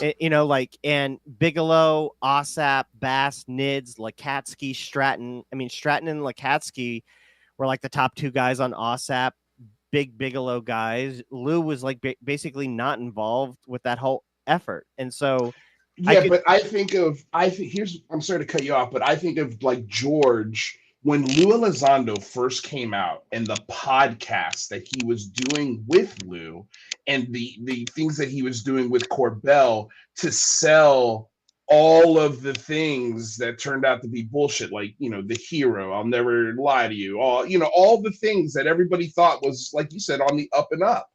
He helped sell that knowing the story was wrong. Yeah. Well, yeah, exactly. Yeah. I mean, so there you go. I mean, you've got, and this is why these conversations are valuable. And Michael Wade is in here saying that I'm giving Tupa a pass. If you've watched this show, I think you've seen very, very strongly my feelings about Tupa and Panda. I've made it very clear. They've never been back on this show. They probably never will be. But again, they've got almost 3 times as many followers as I do on Twitter. And so when they attract these conversations where I think my questions are valuable, and to be honest, while I was sitting in here listening, then Green Street popped up. They were asking me to come up, and I was just there to listen. I didn't have the intention of going up. I had the intention of their listening. And so here we have a really great little nugget here.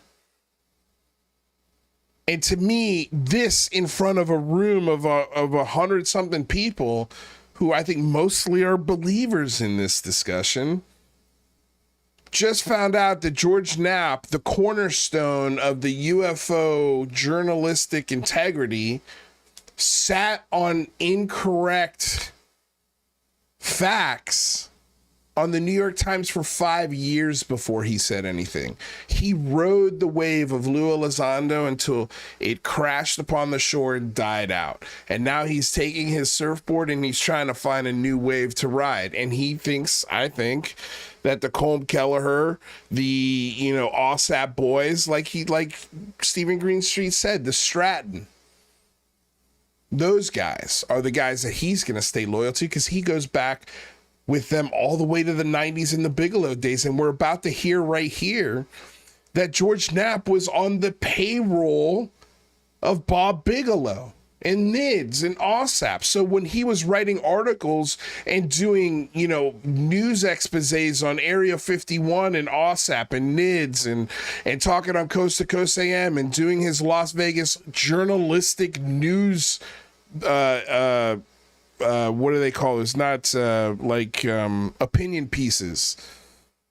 When he's there, on the news telling people about this stuff, he's getting paid from two different entities. The news entity, but he's also getting a little bonus, a little wetting of the beak from Bob Bigelow at the exact same time. Like, this is George Knapp.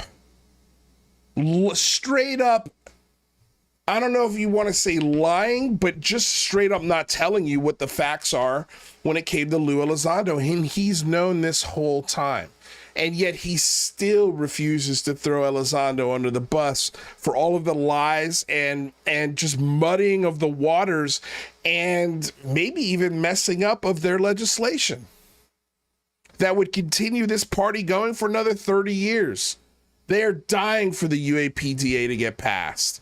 Because if it does, holy shit, UFOs are in business. You get a green light until the day George Knapp goes into, 6 feet under. Like, he will be able to talk about UFOs forever if the UAPDA gets approved. And by the time people figure out that the UAPDA and the billions that have been spent on looking into the UFOs that aren't actually there, and how did all this money get wasted, all of it is going to track back to the early days of OSAP and George Knapp and Bob Bigelow and Jay Stratton. And that $22 million that was taxpayer money that was burned on bullshit.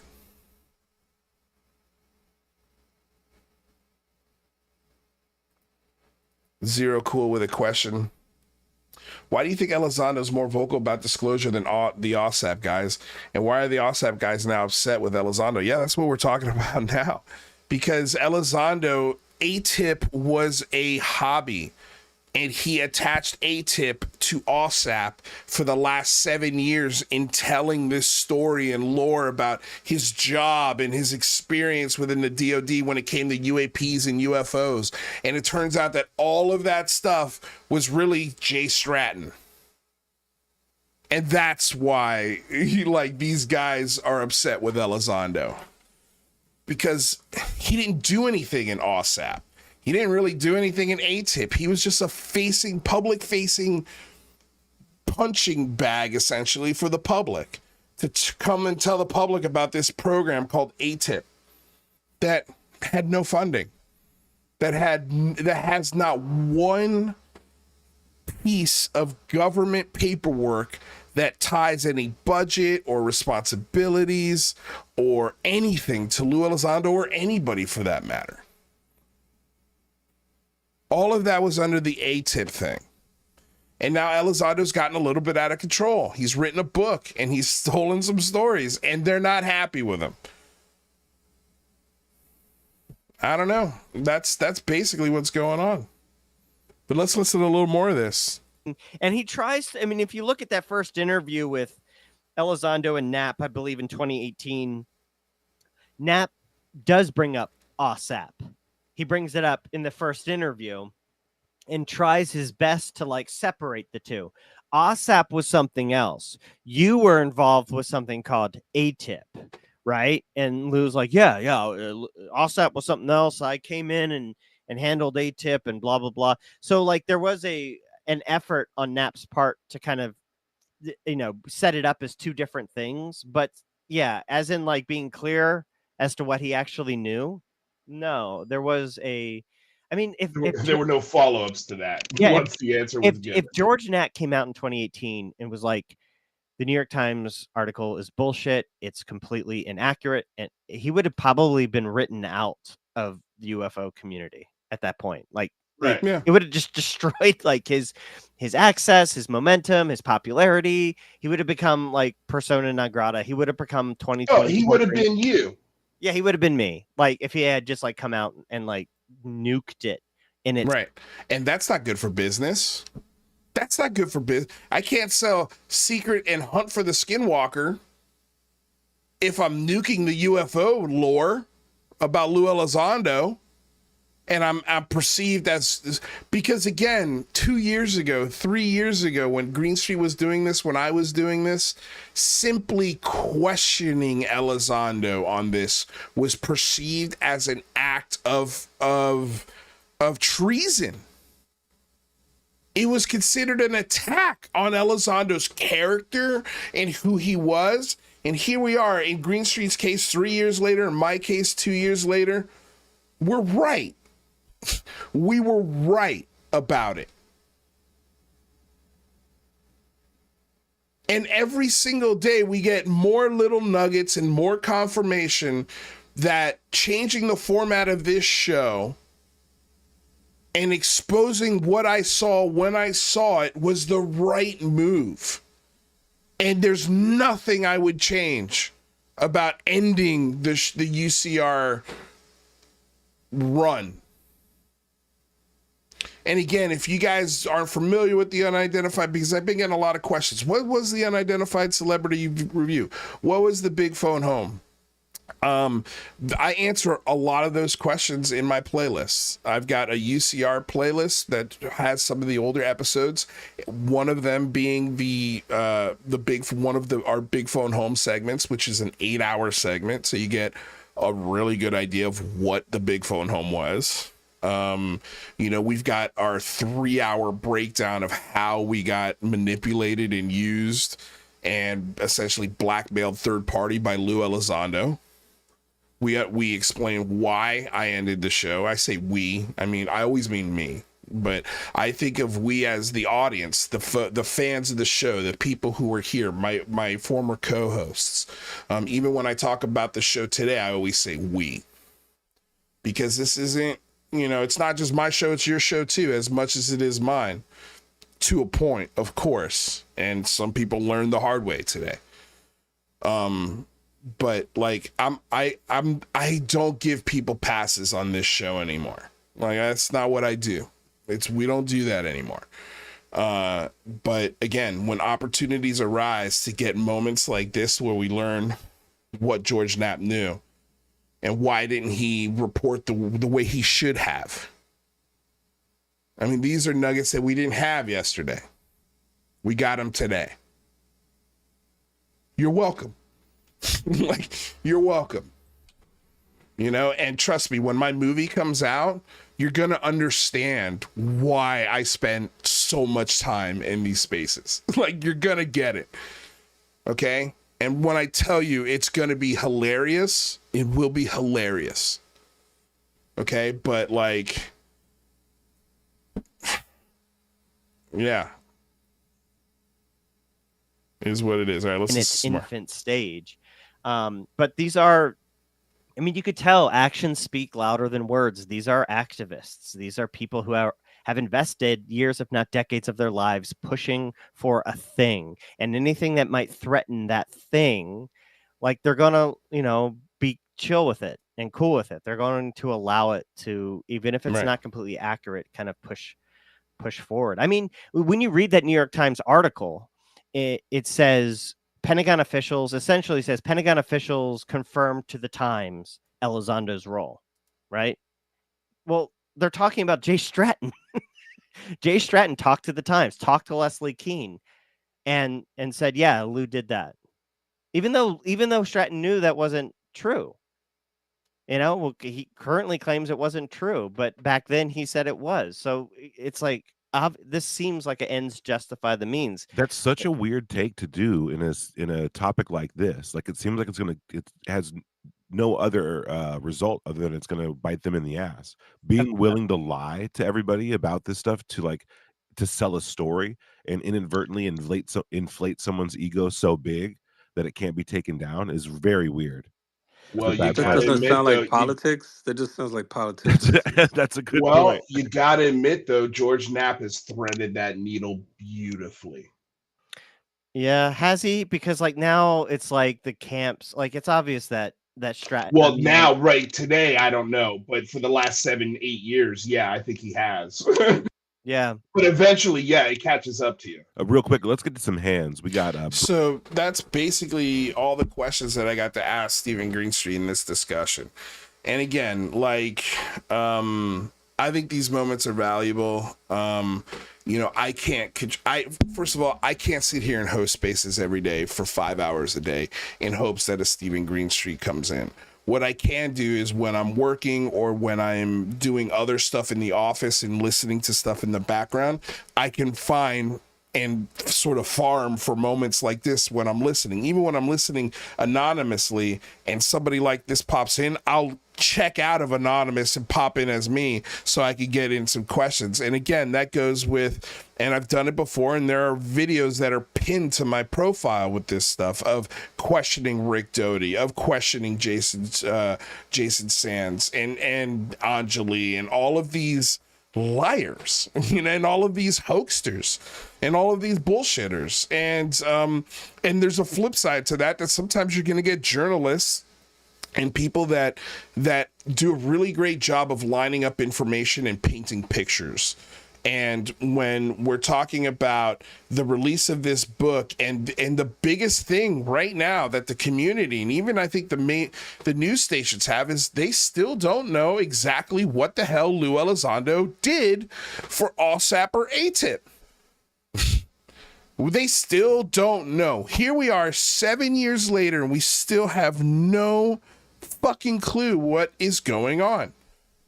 But what we do know is all of the paperwork that has ever existed to confirm any part of this story all belongs to the AATIP part of it. All of it. And all of the funding belongs to the AATIP part of it.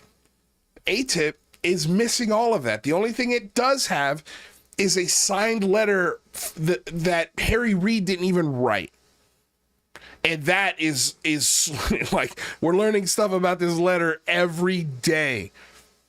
Every day. And it's the only thing that ties AATIP to Lou Elizondo. It's the only thing. So, yeah. Anyway, we had some other stuff to talk about, but again, I thought this was important. I thought this was revealing. And a lot more interesting than the conversations I had with Jason Sands. I think I'll edit the Jason Sands one down and maybe just pop it up as its own video and you guys can watch it on your own. Again, but that was hosted by a person in King Wakata. I don't agree with anything that fucking guy says. But if he's going to let me up to talk to Jason Sands, why not get some clarity? Why not have a moment where we can hold these people's feet to the fire? I mean, I'm going to take advantage of it every time. And if that offends you, or if in your brain that endorses the person who's just so happens to be hosting the craziness, then that's on you, man. Not me. I've made it very clear. Very, very clear. And we've actually had some very interesting people reach out to me after this discussion. And yeah, dude, man, again, there's stuff coming, man. I wish I could tell you guys about it, but I'm super excited about it. Nothing's dead in the water. Everything is still churning. Everything is still moving. And I'm excited. I'm really, really excited. And I'm excited to share with you guys more than anything because it's going to chap some of your asses out there. And some of you are going to be like, hell to the yes. But anyway, you guys, that was the show for today. I want to thank everybody who was here, the haters, the lovers, everybody. My mods, Breeder Syndicate, Matt, thanks for being here. My members, Pinzer Lou, Sparky Pilot. Let's see here. Oh, I see you, Panda. What's up? We've got Lord Ludacris.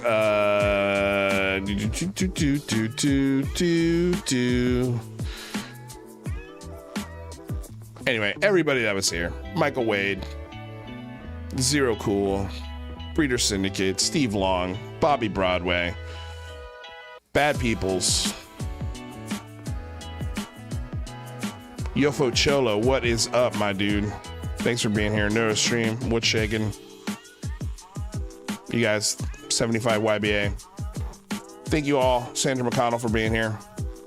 It's always a pleasure to do this show for you guys. Thanks for sharing. Thanks for liking. Thanks for subscribing.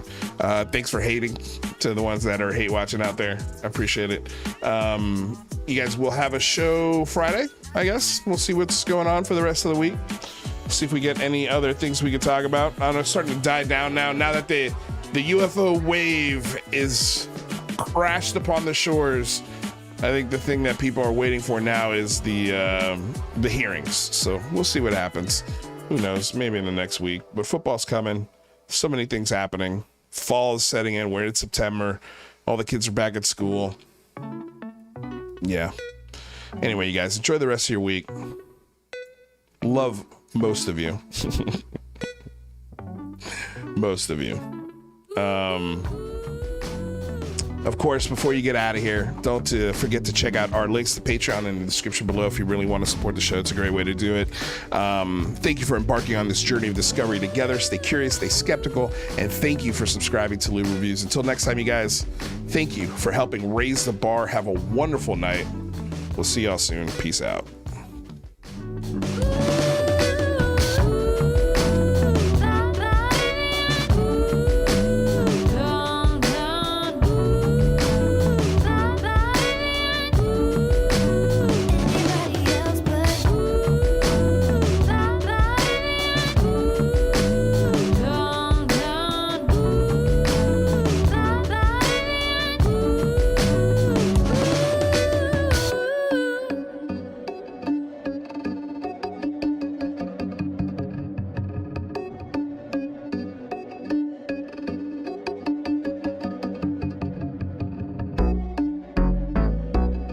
Baker, I'm not sure if I said your name, but in case I didn't, I love you. Thanks for being here.